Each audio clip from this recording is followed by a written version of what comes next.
নমস্কার বন্ধুরা, মনীষার হেসেলে আপনাদের সবাইকে স্বাগত।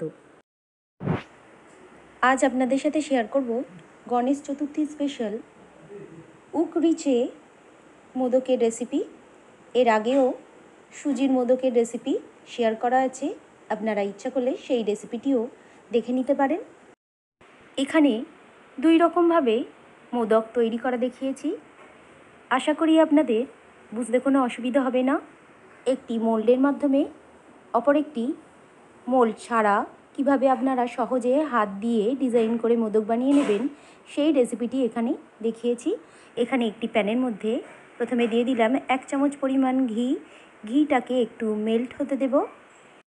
প্রথমে মোদকের পুরটাকে বানিয়ে নেব, তার জন্য প্যানের মধ্যে দিয়ে দিলাম 1 কাপের একটু বেশি পরিমাণ নারকেল কোড়ানো।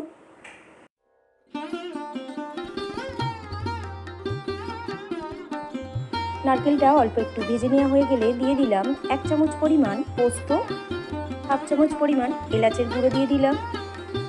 সমস্ত উপকরণকে একটু নাড়িয়ে নেব। এরপর দিয়ে দিলাম 1 কাপ পরিমাণ আখের গুড়। নারকেলের সাথে আখের গুড়টাকে ভালো করে মিশিয়ে নেব।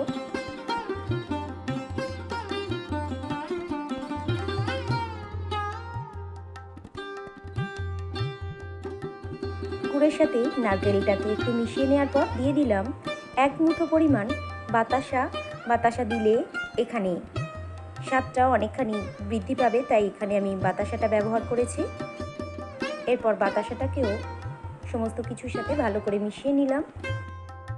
দিয়ে দিলাম কুচিয়ে রাখা 1 চামচ পরিমাণ কিশমিশ, 1 চামচ পরিমাণ কুচানো কাজু দিয়ে দিলাম।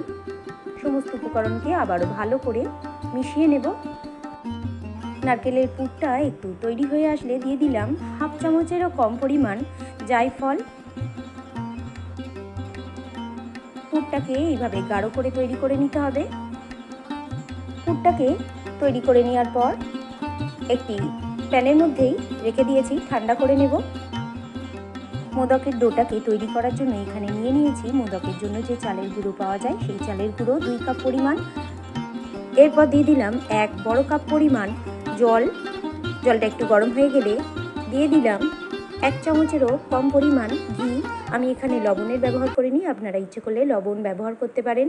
এরপর জলটা গরম হয়ে গেলে চালের গুঁড়োটাকে ধীরে ধীরে মিশিয়ে নেব জলের সাথে। ডোটাকে রেডি করে নেব।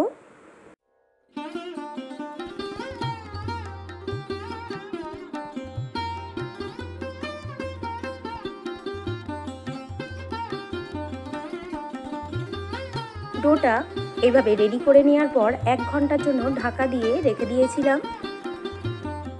1 ঘন্টা পর ঢাকাটা খুলে ডোটাকে সুন্দর করে রেডি করে নেব। আমি এখানে একটি মোদকের মোল্ড নিয়ে নিয়েছি।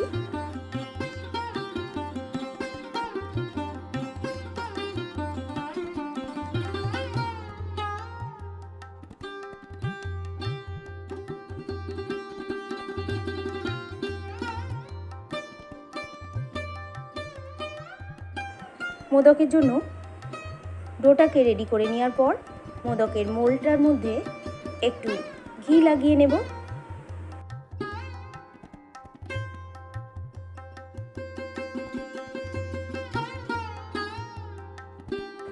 ঘিটাকে মোল্ডের মধ্যে লাগিয়ে নেওয়া হয়ে গেলে দিয়ে দিলাম চালের গুঁড়ো।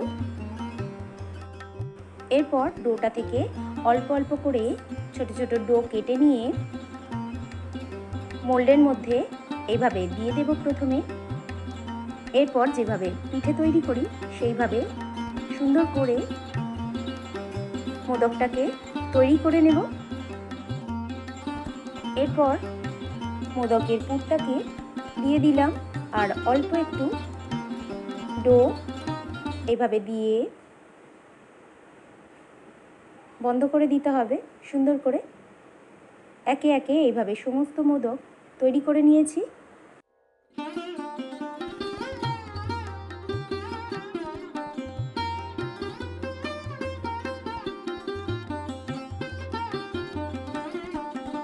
এছাড়া আপনারা কিভাবে মোল্ড ছাড়া মোদক তৈরি করে নেবেন সেটিও এখানে দেখিয়ে দিচ্ছি বন্ধুরা। অল্প একটু ডো এইভাবে হাতে নিয়ে পুর ভরে নিয়ে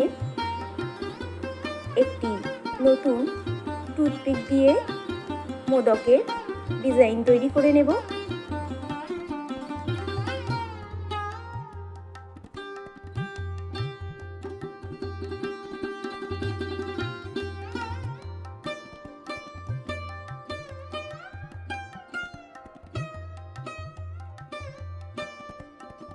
এখানে দুই ধরনের মোদক তৈরি করে নিয়েছি, একটি মোল্ডের মাধ্যমে তৈরি করে নেওয়া মোদক আর একটি হাত দিয়ে ডিজাইন করে নেওয়া মোদক।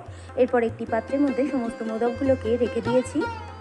এরপর মোদকগুলোকে স্টিম করে নেব। তার জন্য একটি পাত্রের মধ্যে দিয়ে দিয়েছি 2 কাপ পরিমাণ জল আর একটি খাবার রাখা স্ট্যান্ড। এরপর একটি বহু ছিদ্রযুক্ত পাত্র রেখে দিলাম স্ট্যান্ডের উপরে। এরপর একে একে গড়ে রাখা মোদকগুলোকে পাত্রের মধ্যে রেখে দিলাম। ঢাকা দিয়ে দেব 15 থেকে 20 মিনিটের জন্য স্টিম করে নেব। 15 থেকে 20 মিনিট পর ঢাকাটা খুলে সমস্ত মোদকগুলোকে একটি পাত্রের মধ্যে তুলে রেখেছি। তৈরি হয়ে গেল গণেশ চতুর্থী স্পেশাল মোদকের রেসিপি। ভগবান গণপতি বাপ্পাকে নিবেদনের জন্য একেবারে প্রস্তুত।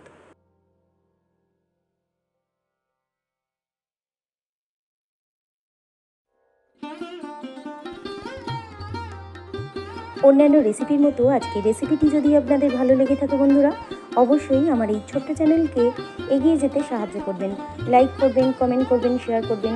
আর চ্যানেলে নতুন কোনো বন্ধু হয়ে থাকলে চ্যানেলটিকে সাবস্ক্রাইব করে পাশে থাকবেন। এই ধরনের রেসিপি সবার প্রথম দেখার জন্য পাশে থাকা বেল আইকনটিতে প্রেস করে রাখবেন। আর ফেসবুক থেকে কেউ দেখে থাকলে পেজটিকে ফলো এবং লাইক করে রাখবেন।